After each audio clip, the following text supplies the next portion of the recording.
क्या आप जानते हैं, जब बनी आदम को बनाया गया तो इन्हें मट्टी से बनाया गया, लेकिन उसके साथ ही मट्टी से एक और औरत को बनाया गया जिसका नाम लिलित था। ठहरिए, ये तो यकीनन आप जानते ही होंगे, लेकिन शायद आप ये नहीं जानते कि लिलित के बाद और हवा से पहले एक और औरत को खुदा ने मट्टी से आदम के लिए बनाया था, जिसका नाम था नैमा। अस्सलाम वालेकुम नाज़रीन मोहतरम, आज के मौजू में हम बात करने वाले हैं नैमा के बारे में, जिसको लिलित के बाद खुदा ने मट्टी से बनाया था, लेकिन ये शख्सियत लिलित की शैतानी शौहरत में दबकर रह गई। आज हम उसी के बारे में जानेंगे। हमारे साथ जुड़े रहिए और देखते रहिए।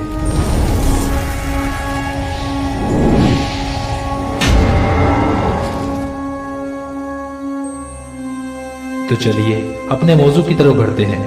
मौजू नहायत मालूमाती और दिलचस्प है। मेरी नए आने वाले और इस चैनल को पहले देखने वाले मेहमानों से गुजारिश है कि वो वीडियो को आखिर तक लाजमी देखें। तो कहानी शुरू होती है बनी आदम से। जब बनी आदम को खुदा ने बनाया और बाग एदन में रखा, तो खुदा ने सोचा कि आदम का अकेला रहना ठीक नहीं।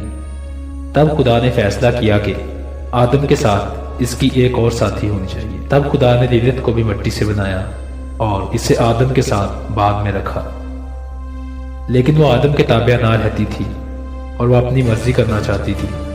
लिहाजा वो आदम को छोड़कर चली गई और उसने शैतान के साथ अपने नाजायज ताल्लुकात कायम किए और खुद भी एक शैतान बन गई। हम बचपन से सुनते और पढ़ते आए हैं कि हवा को बनी आदम की पसली से खुदा ने पैदा किया, और यही हकीकत है।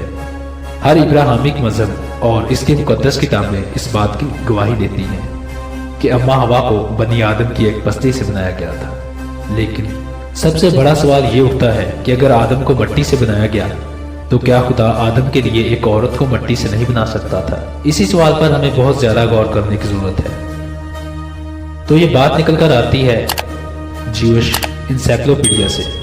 जी हाँ, ये यहूदी रिवायत से ही सारी कहानी मुंसलिक है। तो जैसा कि आपने सुना ही होगा कि खुदा ने आदम के लिए सबसे पहले मट्टी से लिलित को बनाया, लेकिन जब लिलित आदम के ताबिया ना रही और उसे छोड़कर चली गई, तब खुदा ने मट्टी से एक और औरत को बनाया जिसका नाम नैमा था, जिसे यहूदियत में आदम की दूसरी बीवी के तौर पर देखा जाता है। नैमा नामी ये औरत नहायत ही खूबसूरत थी, और जैसा कि आपको पता ही होगा कि लिलित ने बागी आदम को छोड़ने के बाद शैतान से रिश्ते बनाए, तो वो आदम की दुश्मन बन गई थी। इससे पहले कि खुदा नैमा को आदम के पास ले जाता, लिलित ने नैमा को भी उकसाया और अपने साथ शैतानियत में शामिल कर लिया, और यूं नैमा भी एक शैतान बन गई। और तब खुदा ने इस जरूरत को महसूस किया कि खुदा को आदम के लिए उसके जिस्म से एक औरत बनाना जरूरी है, ताकि वो आदम के ताबिया रहे।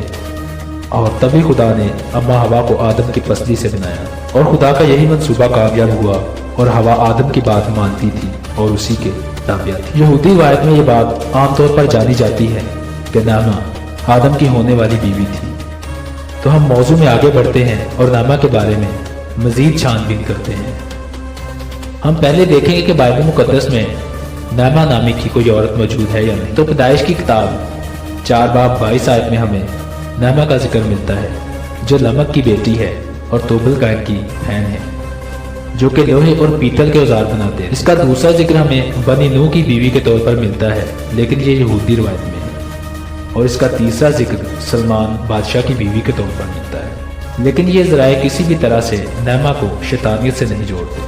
लेकिन मौरखीन के मुताबिक पैदाइश की किताब 6 बाब में जब फरिश्तों ने इंसान की बेटियों को देखा कि वो खूबसूरत हैं और उनको चुना और उनके साथ ज़ना किया, तो मौरखीन का कहना है कि वो लमक की बेटी नैमा ही थी, जिसे फरिश्तों ने देखा था और वो बेईमान हो गए, क्योंकि उस वक्त में लमक की बेटी सबसे ज्यादा खूबसूरत लड़की थी। यहाँ हमें पहले जरूरत है उस नैमा के बारे में जानने की जिसे खुदा ने आदम के लिए बनाया था। उसके बाद ही हम लमक की बेटी नैमा के बारे में अच्छी तरह समझ सकते हैं। जो लोग शैतानियत पर किताबें लिखते हैं, यकीनन वो इन शैतान से मिलकर ही तजर्बा करते हैं और जानकारी हासिल करते हैं। तो बात करते हैं नैमा के किरदार की। ऐसा कहा जाता है कि लिलित के साथ साथ ये शैतान भी वैसा ही काम करती है जैसे लिलित करती है। तो ये मर्दों के सोते हुए उनके साथ औरत बनकर सोहबत करती है और औरतों के साथ मर्द बनकर मुबाशरत करती है। और यही नहीं, बल्कि लिलित ही की तरह बच्चों के पैदा होने से पहले पेट में मार देना, या पैदा ही ना होने देना, गला दबा के मार देना, जो मर्द ज्यादा हवस परस्त हैं उनके साथ ताल्लुक कायम करना वगैरह। अगर आप ऐसी ही पुरस्कार मालूमात रखते हैं तो आप अस्मोदियस डीमन और स्माइल डीमन के बारे में जरूर जानते हो। तो जो लोग शयातीन का तजर्बा कर चुके हैं वो कहते हैं कि नैमा ने डीमन स्माइल से पहली बार ताल्लुक जोड़ा, मतलब उसके साथ मुबाशरत की, और ये भी कहते हैं कि ये डीमन अस्मोदियस की भी माँ है। ये अस्मोदियस डीमन वही है जो बाइबल मुकद्दस में तूबत की किताब में इश्मुदाई शैतान के नाम से दर्ज है, और ये बात भी यहूदी रिवायत में जानी जाती है। लेकिन आपको ये बताता चलूं कि सिर्फ अस्मोदियस ही नहीं बल्कि लिलित की तरह नैमा को भी शयातीन की माँ के तौर पर जाना जाता है। बाज़ जगहों पर नैमा को हवा की बहन के तौर पर भी दर्ज किया गया है। अगर आप डीमन अस्मोदियस के बारे में जानना चाहते हैं तो इस वीडियो का लिंक आपको डिस्क्रिप्शन में मिल जाएगा, आप उसे देख सकते हैं। अब हम वापस जाते हैं नमक की बेटी नैमा के मौजू पर और इस बात की अच्छे से निशानदेही करते हैं कि क्या लिलित के बाद बनाई गई नैमा और नमक की बेटी नैमा एक ही है। तो अगर यहूदी रिवायत और मौरखीन के मुताबिक आसमान के गिरे हुए फरिश्तों ने नमक की बेटी को देखकर ही इंसान की बेटियों से मुबाशरत करने का सोचा था, तो ये मुमकिन ही नहीं है कि वो उस लड़की को छोड़ देते।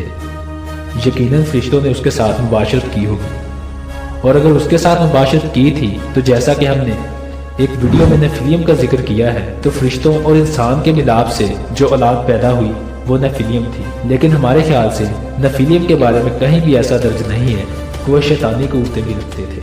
और अगर नैमा को डीमन अस्मोदियस की माँ कहा जाता है तो फिर अस्मोदियस का नेफिलियम होना चाहिए, ना कि एक शैतान। तो इस तरह यह साबित नहीं होता कि नमक की बेटी नैमा अस्मोदियस की माँ हो सकती है या कि एक शैतान हो सकती है।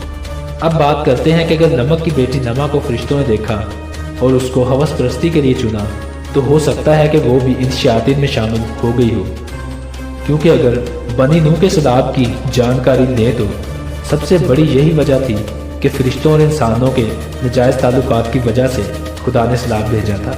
और बहुत सी जानकारी में पता चलता है कि उस वक्त इंसान भी उतने ही गुनाहगार थे जितने के फरिश्ते। मतलब अगर फरिश्तों ने ज़बरदस्ती की थी तो बाद में औरतें भी इस गुनाह का हिस्सा बन गई थी और खुदा ने तभी सलाब भेजा था। शैतानियत में नैमा का वजूद आज भी मौजूद है और लोग इसे ज़्यादातर सेक्स में खुद को बेहतर बनाने के लिए पुकारते हैं। उससे मिलने के लिए बाकायदा तौर पर रसूमात हैं। दूसरे शैतानों की तरह उसकी भी एक मोहर है। तो इससे पता चलता है कि नैमा शैतानियत में अपना वजूद रखती है। तो यहाँ हमें इसका सबूत मिलता है। आगे बढ़ते हैं। अगर नमक की बेटी नैमा ही शैतानियत का हिस्सा बन गई जिसे आज भी लोग पुकारते हैं, तो फिर जिसे खुदा ने मिट्टी से बनाया वो नैमा का नजरिया बिल्कुल दुरुस्त नहीं है, क्योंकि इस तरह यह नैमा आदम की 7वीं पुश्त से है, मतलब कि आदम की नस्ल में 7वीं नस्ल से है। लेकिन या तो यह नैमा नहीं हो सकती जो कि शैतानियत का हिस्सा है, या अगर यही नैमा है तो फिर जो मिट्टी से नैमा बनाई गई वो कहानी झूठी है, एक गुमराही है। हाँ, अगर वो नैमा जो लिलित के बाद बनाई गई वो डीमन अस्मोदियस की माँ है, तो फिर हम ये कह सकते हैं कि इस पर हम यकीन इसलिए नहीं कर सकते कि बाइबल मुकद्दस या दूसरी इब्राहिमिक किताबें हमें इसके बारे में सबूत नहीं देती। अलबत्ता हम ये जरूर कह सकते हैं चूंकि वो शैतानियत में अपना वजूद रखती है तो वो जरूर गिरे हुए फरिश्तों में से एक हो सकती है। इसी के साथ ही हमारा आज का मौजू इख्तिताम पजीर होता है। वीडियो अच्छी लगे तो इसे लाइक और शेयर जरूर करें। ऐसे ही दिलचस्प और मालूमाती वीडियोस के लिए हमारे चैनल मिस्टीरियस हिस्ट्री को जरूर सब्सक्राइब कर लें। मुझे दीजिए इजाजत। अल्लाह निगहबान।